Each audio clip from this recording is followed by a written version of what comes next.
Pasintabi po at medyo maselan po ang susunod na video na inyong mapapanood. Ito po, sa kuha ng ilang netizen, unang makikita ang isang lalaki na katabi ng isang buwaya sa loob mismo ng kulungan nito sa Barangay Lai sa bayan ng CI, Zamboanga, Sibugay.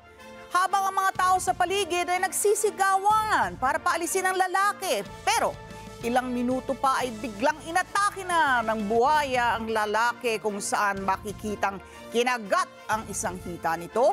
Saka sinimulang iwas-iwas. Ang biktima ay lalo pang nagsigawan ng mga tao sa lugar.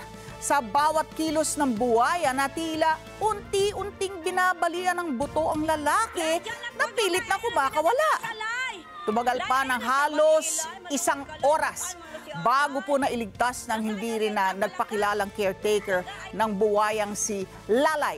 Ito pong lalaki na agad namang dinala sa pagamutan. Sa ngayon, palaisipan pa rin kung bakit pumasok at nilapitan ng biktima ang buwaya. Gayong alam naman ito ang mga patakaran sa crocodile cage.